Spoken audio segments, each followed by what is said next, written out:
자, 한 시대가 몰락하고 마감하고 하나님이 새 시대를 시작하신 그 말씀이 사무엘상입니다. 한 가문이 왜 몰락하는가, 또 한 사회가 왜 몰락하는가, 그 열쇠를 하나님이 갖고 계시다. 한 시대 마감과 한 시대 시작, 사무엘상 2장 3장입니다. 그리고 오늘 엘리 가문의 몰락 원인 2장 12절에서 17절까지. 성경은 변함이 없습니다. 시대의 기준입니다. 시대를 뛰어넘은 기준. 이렇게 계시의 점진적 발전은 있지만 틀림은 없습니다. 그래서 엘리 가문이 망한 요인과 왜 하나님이 사무엘을 세우셨는가, 그 기준은 우리에게 똑같죠. 구약이 입자적이었다면 신약 우리에게는 파동으로, 그 입자에서 나온 파동으로 우리에게 적용이 됩니다. 2장 12절에 17절. 자, 같이 보겠습니다. 시작. 엘리 아들들은 행실이 나빠 여호와를 알지 못하더라. 그 제사장들이 백성에게 행하는 관습은 이래. 곧 어떤 사람이 제사를 드리고 그 고기를 삶을 때에 제사장의 사원이 손에 살 갈고리를 가지고 와서 그것으로 냄비에나 솥에나 큰 솥에나 가마에 찔러 넣어 갈고리에 걸려 나오는 것은 제사장이 자기 것으로 가지되 실로에서 그것에 온 모든 이스라엘 사람에게 이같이 행할 뿐만 아니라 기름을 태우기 전에도 제사장의 사원이 와서 제사 드리는 사람에게 이르기를 제사장에게 구워 드릴 고기를 내라. 그가 네게 삶은 고기를 원하지 아니하고 날 것을 원하신다다가 그 사람이 이르기를 반드시 먼저 기름을 태운 후에 내 마음에 원하는 대로 가져가라면 그가 말하기를 아니라 지금 내게 내라. 그렇지 아니하면 내가 억지로 빼앗으리라 했으니 이 소년들의 죄가 여호와 앞에 심히 크면 그들이 여호와의 제사를 멸시. 그리고 사무엘이 나오고 그 다음에 엘리가 나오고 그 다음에 사무엘이 나오고 이렇게. 엘리 가문의 가장 결정적 원인은 여호와를 알지 못했더라. 제사장이지만 여호와를 알지 못했습니다. 그러니까 가장 첫 번째 기준은 그 가정이 하나님을 아느냐 모르느냐. 한 개인이 몰락, 또 한 개인이 흥황하는 첫 번째는 하나님을 아느냐 모르느냐. 하나님은 그거 보신다는 거죠. 내가 봉사하고 뭐 헌금하고 중요해요. 다 중요해요. 그러나 그가 하나님을 아느냐, 정말 하나님을 아느냐. 이거는 우리도 오늘 질문해봐요. 나는 정말 하나님을 아나? 그 안다는 거는 뭐라 그랬어요? 야다, 인지하는, 지식적 인지. 그것이 관계로 형성돼서, 인간관계도 관계잖아요. 하나님도 관계잖아요. 관계는 깊어져야 되고 넓어져야 되고 한도 끝도 없는 거예요. 다정해야 되고 따뜻해야 되고, 냉랭하냐 차냐 따뜻하냐 뜨겁냐, 관계가 어디까지 설정되냐, 관계가 어느 정도 깊으냐, 관계가 어느 정도 밀착되냐, 관계가 얼마나 한도 끝도 없는 거예요. 그 관계, 하나님과 관계가 지금 어떻게 되냐, 어떤 관계냐, 하나님과 어떤 관계냐 네가. 근데 없는 거예요. 제사장이. 그 자녀들도 하나님과 관계가 없어. 제사 드리는데도. 이것이 멸망의 원인입니다. 몰락의 원인입니다. 이걸 또 돌아봐야 돼요. 우리도.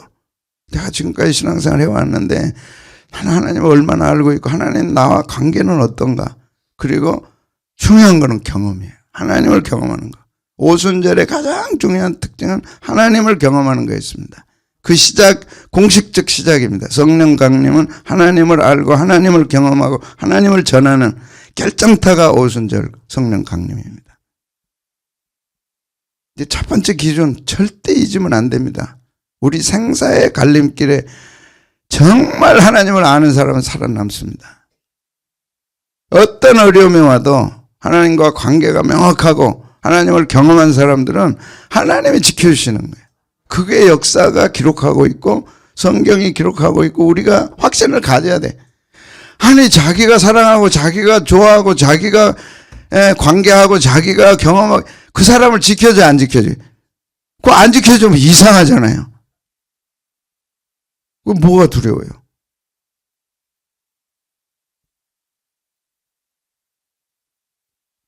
야다가 없었어요. 엘리 가문에는. 그 아버지가 자녀들에게 야다의 신앙을 계승하지 못한 거예요. 나중에 보니까 아버지도 좀 그렇더라고. 그러니까 자녀들에게 신앙은 계승입니다. 철저한 계승입니다. 뭐 어떤 계승이에요? 하나님의 지식을 알려주고 하나님과 관계를 갖게 해주고 하나님을 경험하도록 도와주는. 목사의 몫이 뭐예요? 하나님에 대해 알려주는. 설교 얘기합니다. 아무리 기가 막힌 설교를 해도 하나님, 예수님, 성령님의 가장 중요한 핵심이 설교가 아니었다면 그거는 설교 아닙니다. 하나님을 경험하도록 도와줘야죠.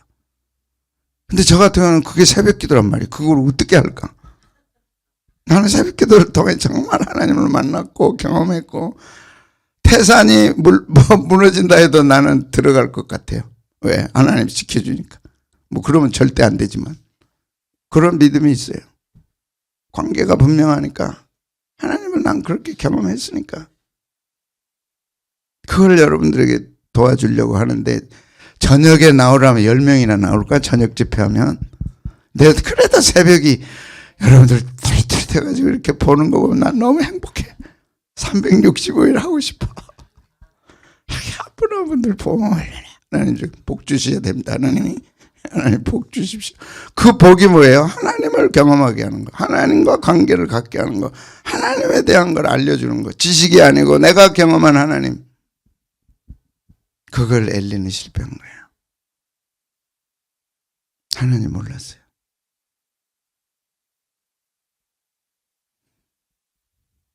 엘리 두 아들은 제사장 옷을 입고 있었지만 그 마음은 하나님과 가장 멀리 떨어져 있었다. 그래서 하나님은 관계, 하나님을 아는 지식의 가장 핵심은 마음입니다.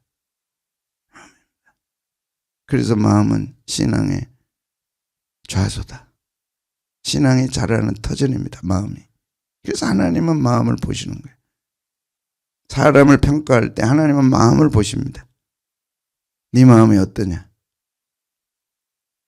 거기에는 마음에는 하나님에 대한 지식 정보가 있고 또 말씀드리지만 하나님의 지식은 인간이 가질 수 있는 최고의 정보입니다. 인간을 살릴 수 있는 최고의 정보입니다. 인간이 행복할 수 있는 최고의 정보입니다. 이것 떠나서 행복 없습니다. 있는데요. 그거는 조금 가도 없어지지. 우리는 가장 지금 지극히 정상적이고 최고의 길을 가고 있다고 전 믿습니다. 왜? 하나님과 관계하니까. 예수님과 관계하니까. 성령님과 함께. 와, 저는요, 어제도 그러고 오늘도 그러고 우리가 오순절 성령 강림 새벽 집회한다. 하나님 앞에 자랑하고 싶어요. 우리 합니다, 하나님. 이거 절대 기억해 주십시오. 여러분은 힘들지만. 힘들게 해야 은혜를 받죠. 평안하게 해주면 다 못 받습니다. 그런데 사무엘은 그러니까 엘리 아들 소개하고 엘리 가정 소개하면서 그 가정은 하나님을 모르는 가정이다. 그 가정은 하나님을 모르는 가정이다. 그 가정에 하나님 없다. 그 마음에 하나님 없다. 근데 사무엘은 어려서부터 하나님 앞에 섬겼어요. 하나님이 있다. 그 가정에 하나님이 있다. 그 마음에 하나님이 있다. 우리 교회에 하나님이 계신다. 뭐가 겁나요? 우리 가정에 하나님이 계신다. 뭐가 겁나요? 그거면 끝이지. 두려워하지 마세요. 자녀들 두려워하지 마세요. 잘 됩니다. 왜? 기도가 있는 한. 두려워하지 마세요. 때가 되면 아주 폭풍 흡입해가지고 교회에 나와서 그냥 폭풍 역사로 일꾼 만들고 기다리세요. 두 번째는 하나님을 몰랐기 때문에 하나님의 것을 뺏었어요. 이런 일이 있을 수 있어요. 하나님의 몫을 뺏었어요. 달라. 이내 내놔라. 하나님께 바쳐야 된다. 내놔. 내가 먼저 가져야 돼. 내가 먼저 먹어야 되겠다. 하나님을 모르면 이런 일이 일어나는 거예요. 가장 큰 슬픔은 그가 하나님을 몰랐다는 거예요. 그래서 온갖 악행이 저질러집니다. 근데 악행이 사람 보기에 악하지 않을 수도 있어요. 하나님 보시기에 악한 거지. 하나님 보시기에 악한 거지. 13절 17절 한 번 더 읽어보겠습니다. 시작. 그 제사장들이 백성에게 행하는 관습은 이러하니 이거는 그 두 아들들 그 백성에게 하는 관습입니다. 그게 아예 관습이 돼버렸어요. 루틴이 돼버렸어요. 어떤 거냐 소개합니다. 고기 삶을 때 정해졌거든요. 근데 쇠살 갈고리로 긁어가지고 아무 데서나 넣어서 걸려오는 것은 제사장이 자기 것으로 가졌어요. 무서운 질서 파괴입니다. 탐욕은요 질서를 파괴합니다. 이게 자연스럽게 되는 것이 관습입니다. 그렇게 루틴이 돼버렸어요. 그리고 하나님에 대한 두려움도 없어요. 관습이 됐으니까. 15절 시작. 기름을 태우기 전에도 제사장이 사원이 와서 제사 드리는 사람에게 제사장이 구워 드릴 고기를 내라. 그가 내게 삶은 고기를 원하지 아니하고 날 것을 원한. 기름 태워야 돼. 기름은 하나님의 것입니다. 그걸 태워야 돼요. 그리고 나머지가 시작됩니다. 그건 나중에 정리합니다. 그런데 태우기 전에 달라는 거예요. 자, 16절 그런 얘기 하잖아요. 시작. 그 사람이 이르기를 반드시 먼저 기름을 태운 후에, 기름 태우는 거는 하나님께 해야 되는 거예요. 하나님께 먼저. 기름은 향기로운 거다. 우리 배웠죠? 기름은 하나님이 가장 좋아하는 거고 하나님이 가장 기뻐하는 거예요. 여러분 하나님이 기뻐하는 게 뭐라는 거 알죠? 하나님이 기뻐하는 게 뭐예요? 가시적으로 뭘 기뻐하세요? 뭘 향기롭게 받으세요? 그런데 그러기 전에 내가 먹어야 되겠다. 지금 내라. 그렇지 아니하면 내가 억지로 빼앗으리라. 소년들의 죄가 여호와 앞에 이렇게 심히 크면 그들이 여호와의 제사를 멸시했더라. 하나님 몫을 빼앗았습니다. 보겠습니다. 율법에 정해진, 법에 정해진 자기 몫에, 자기 분량에 대해서 만족하지 못했어요. 이게 탐욕입니다. 딱 정해놨어요. 제사장으로서 정해놨어요. 이것은 하나님이 우리에게 정해주신 몫이 있습니다. 그 외에 그 건들면 안 됩니다. 무슨 뜻이냐? 엘리 가문이 망한 가장 결정적인 것은 하나님의 몫을 탐한 거예요. 그래서 하나님이 더 이상 볼 수가 없어. 그런 것에 대해서 볼 수가 없어요. 자, 정리합니다. 하나님의 정해진 몫을 손댔어요. 하나님 분량이 있고 자기 몫이 있고 하나님 몫이 있는데 그것이 하나님이 그렇게 해놓으셨어요. 우리의 탐욕 때문에. 우리의 탐심이 한도 끝도 없기 때문에 딱 선을 그어주셨어요. 여기는 손대지 말라. 여기는 넘어오면 안 된다. 만약 넘어오면 네 가문 망한다. 몰락한다. 내가 지켜줄 수 없다. 내가 축복할 수 없다. 그 선입니다. 아멘. 그 선이에요. 그 선 넘으면 안 된다. 근데 그걸 넘어간 거예요. 보겠습니다. 레위기 7장에 31절 34절에서 흔든 가슴과 들어올린 뒷다리, 이건 제사장 몫이에요. 그냥 요 적어놓으시고 다 해드립니다. 7장 31절 30절 이 몫을 정했다는 것은 우리의 탐심이 한도 끝도 없기 때문에 그 한계를 정해놓은 거예요. 한계를. 이해되시죠? 욕심이 한도 끝도 없으니까 이 선은 넘지 말라고 해놓은 거예요. 그래서 신앙은 선을 지키는 거다. 신앙은 절대 넘어가서는 안 될 선을 넘으면 그거는 엘리 가문을 생각해야 돼. 만에 하나라도 우리가 하나님이 정해놓은 선을 넘는 거. 건강은요, 정해진 선을 넘어갈 때 건강이 깨집니다. 그것이 습관화되면 병이 옵니다. 그게 의사들의 아주 중요한 의학의 기준입니다. 하나님이 우리 육체를 한계를 정해 놓으셨어요. 잘 시간에 자야 돼. 먹을 만큼 먹어야 돼. 쉴 만큼 쉬어야 돼. 딱딱 정해 놓으셨어요. 왜? 인간은 한계의 존재이기 때문에. 그걸 넘어가면 그때부터 이제 그게 깨지면 사고가 나는 거죠. 영적으로도 마찬가지. 넌 못 넘어가겠어. 그래서 흔든 가슴 들어올린다 정리하면 같이 읽겠습니다. 이걸 한번 읽어볼 말씀입니다. 레위기 7장 시작. 그 기름은 제단 위에 불사를 것이며 가슴은 아론과 그의 자손들에게 돌릴 것이며 또 너희는 그 화목 제물에, 그러니까 기름의 맛을 들이면 이제 삼겹살 기름의 맛을 들이면 안 되거든요. 그래서 무슨 하나님이 기름을 좋아하시겠어요? 그래서 기름은 화제로 하나님께 드리라. 그러니까 고기가 퍽퍽해. 기름하고 섞어져 가지고 탁 요리해가지고 김치에다 탁 싸서 먹고 소금 찍어 먹고 그 맛이 보통이 아니잖아요. 기름이 들어가면 고기가 어때요? 부드럽잖아요. 부드럽죠. 기름이 살살살살 하얗게 bek힌 거기에 등심이고 안심이고 그러잖아요. 그거 샥 앞뒤로 구워가지고 탁 먹을 기름의 맛을 들이지 말라. 하나님 몫이다. 또 제사장에게 주어 거제를 산, 거제는 선물입니다. 이건 제사장에게 주시는 선물이다. 아론의 자손 중에 화목제물에 피와 기름을 드리는 자는 그 오른쪽 뒷다리를 자기 소득으로 삼을지. 오른쪽 뒷다리가 제사장 몫. 이렇게 몫을 정해놓았다. 근데 그걸 넘어간 거예요. 그래서 핵심 원칙을 깨뜨렸어요. 탐심은 핵심 원칙을 깨뜨리는 겁니다. 욕심은 기준을 깨뜨리는 겁니다. 결국 그 깨뜨리면 무서운 화가 돼서 내게 돌아오는 거예요. 병이 제대로 있을 때는 괜찮은데 그게 깨져가지고 유리 조각이 되면 수없는 상처를 냅니다. 그래서 깨서는 안 되는 거예요. 절대 깨서는 안 되는 거예요. 컵이 참 이쁜 못으로 백자 청자 이쁜 못으로 있잖아요. 그게 깨지면 무서운 날카로운 무기가 돼서 찌르는 거죠. 그걸 깨뜨린 거예요. 안 지켰어요. 뭘 안 지켰냐? 그 기름은 제단 위에 불사를 것이며 가슴은 아론과 그의 자손에게 돌리라. 그러니까 첫째, 기름은 하나님께 불살라라. 그걸 못 기다린 거예요. 그리고 자손에게 돌려야 돼. 가슴은. 그런데 갈고리를 거저 정해놨다니까. 가슴 뒷다리하고 가슴은 정해진 거는 만족 못해.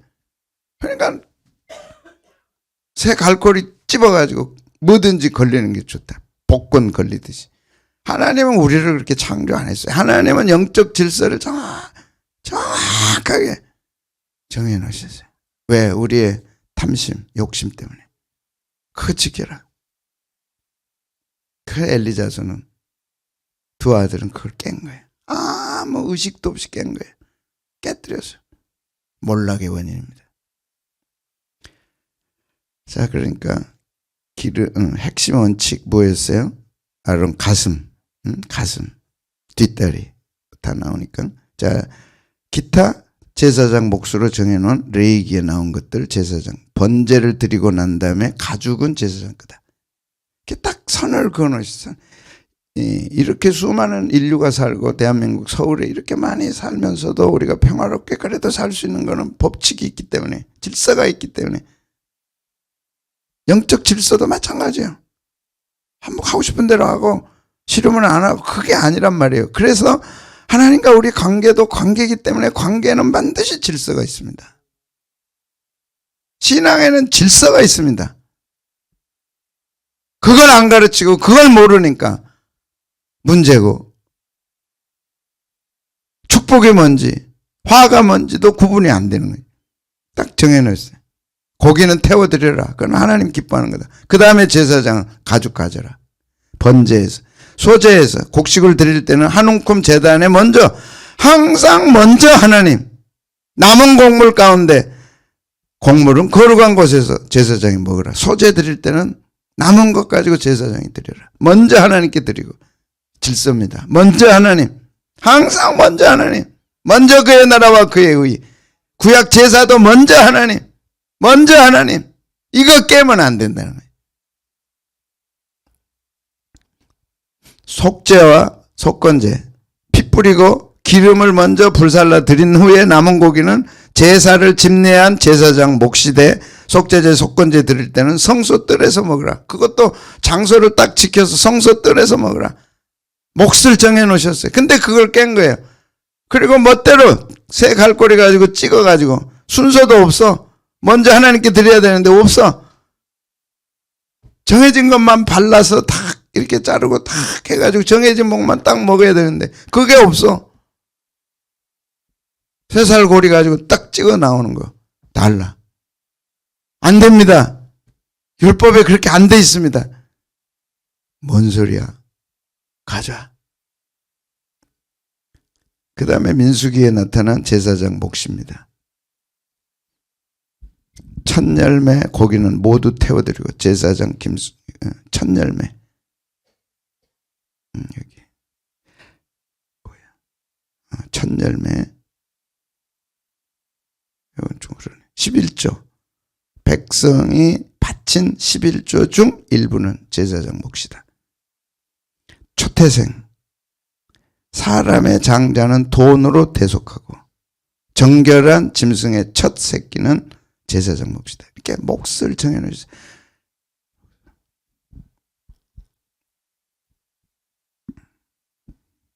정리하면 순서를 위반했습니다. 하나님은 질서의 하나님이시라 순서를 지키십니다. 순서를 보세요. 신앙생활에 순서가 있다. 첫째는 누구예요? 하나님. 두 번째는 누구예요? 제사장. 그 다음에 성도들, 백성들. 이렇게 순서를 정해놨는데 그걸 제사장이 깬 거죠. 내용도 위반했어요. 먹을 것을 정해놨어. 근데 그것으로 만족이 안 돼. 그래서 엘리 가문이 하나님을 몰랐고 하나님을 모르는 중요한 결과가 질서를 파괴하는 거다. 질서를 파괴했다. 에덴 동산도 질서 파괴고 가인도 질서 파괴고 다 질서 파괴. 왜? 탐심 때문에, 욕심 때문에. 그 질서가 뭐냐? 하나님 먼저. 내용이 뭐냐? 한계가 있는 거죠. 하나님의 몫을 정해놨다. 하나님께 바쳐야 할 몫이 있는 거예요. 그것이 신약에도 마찬가지. 구약과 신약에 성수주일 11조 하나님의 몫이에요. 이게 질서정연하게 내려온 하나님이 축복하시는 축복의 통로가 딱 정해져 있는 겁니다. 이 말씀 준비하면서 명문대학을 갈래도 실력이 있어야 가는 건데 영적으로도 똑같구나. 아무것도 안 지키고 아무 실력도 없고 지멋대로 사는데 축복 주십시오. 후순절에 성령이 강림하실 때 이 질서부터 잡으시고 내용부터 잡으시고 내가 탐심의 크리스찬인가? 엘리 제사장, 엘리 가문에 속한 자냐? 안 그러면 내가 질서를 지킬 줄 알고 내용, 하나님의 몫과 내 몫을 구분할 줄 알고 하나님의 선에 대해서 몫에 대해서 손대지 않고 질서를 지킬 때 축복이 있다. 건강하다.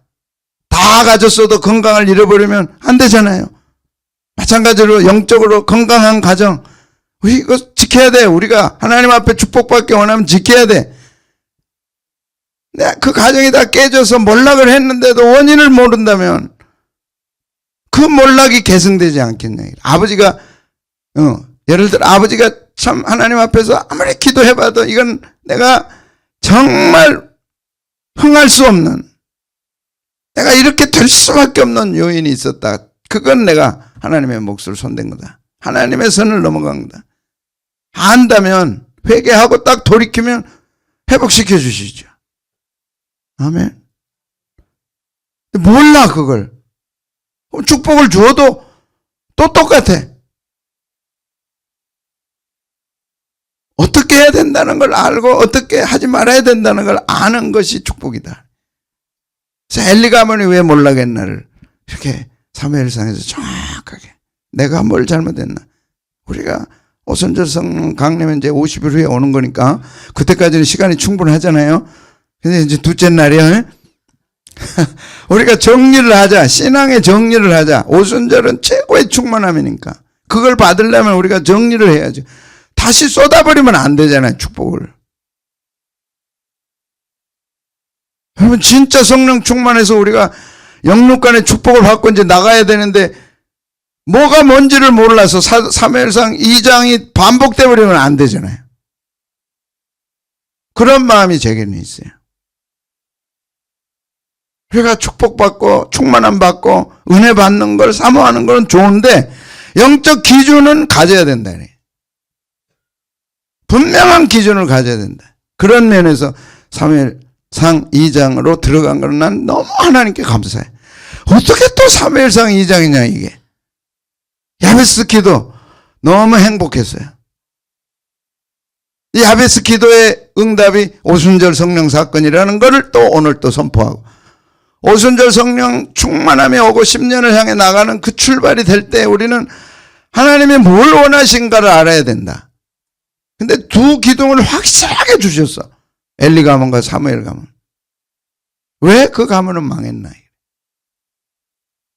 질서 안 지켜서요. 에덴 동산에서 질서 안 지켜서 그 축복 다 뺏겼어요. 무서운 타락이 왔고 이 무서운 고통이 온 거예요. 그 하나님은 똑같은 하나님 아닙니까?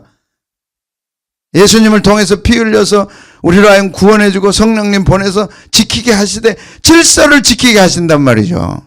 성령님이 뭘 원하세요? 질서를 지키는 사람. 거기에 축복이 있단 말이에요. 힘들어도 우리가, 어려워도. 왜? 우리는 악하잖아요. 질서를 잘 안 지키려고 하잖아요. 근데 질서가 파괴되는 곳에는 엘리 가문의 몰락이 있는 것처럼 있다는 걸 기억했으면 좋겠어요. 하나님은 질서의 하나님이시라. 하나님은 교회가 질서를 지키기를 원하세요.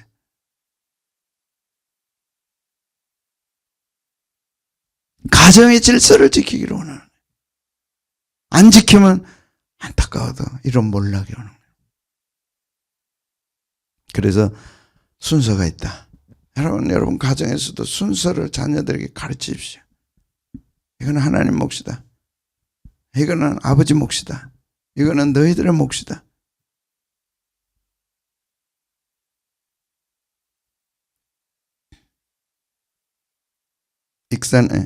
익산의 군산의 공훈 목사님, 그 큰 아이가 우리 상차려 놓고 먹을 때 왜 안 먹냐? 우리 먹자. 목사님이 안 드셨는데 어떻게 먹습니까? 고3짜리가. 여러분 가정에서 아버지가 숟가락을 안 들었는데 자녀들이 먹습니까?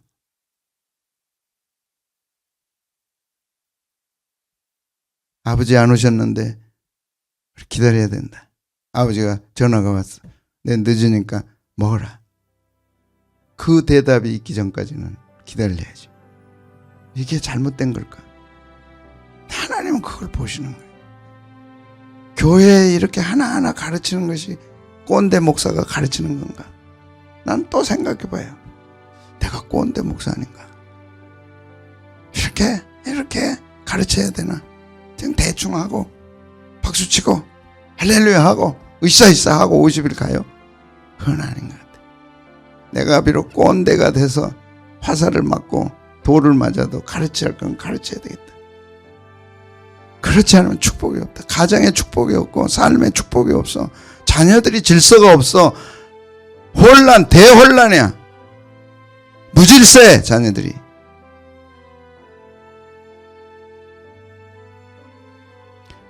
그럼 우리 모두가 다 그러면 뭐 다 잘됐다 그럴 수 없잖아요. 오순절 맞았으니까 이제 우리가 새롭게 해보자는 거 아닙니까? 한번 해보자. 목사님 말씀 들었더니 우리 가정의 질서가 좀 있어야 될 것 같다. 가족회의를 하고 이렇게 하면 하나님이 행복하실 것 같다. 이제부터 우리는 하나님이 기뻐하는 가정이 돼서 오순절 성령 강림 축복을 받자. 성령이 강림하니까 국가가 부강해지고 나라가 부강해지고, 국가는 나라나 똑같고 가정이 부강해지고 개인이 행복한 그 충만함 우리 가정이 가졌으면 좋겠다. 그래서 오늘 새벽에 또 딱 왔더니 하나님이 또 단어를 띄워주시는 거예요. 치유와 회복과 충만합니다. 치유, 회복, 충만함. 아멘. 하나님 그렇게만 해주시면 난 더 인생, 내 목회 인생에 바랄 것이 없습니다. 치유, 온 성도들이 치유되게 하시고, 온 성도들이 회복되게 하시고, 온 성도들이 충만하게 하옵소서. 그게 오순절 마가다락방의 역사잖아요. 우리가 놓치면 안 되잖아요. 그런데 질서가 있어야 된다. 가정에 질서가 있어야 된다. 교회에 질서가 있어야 된다. 반드시 있어야 된다. 없으면 다 깨지고 쏟아지니까.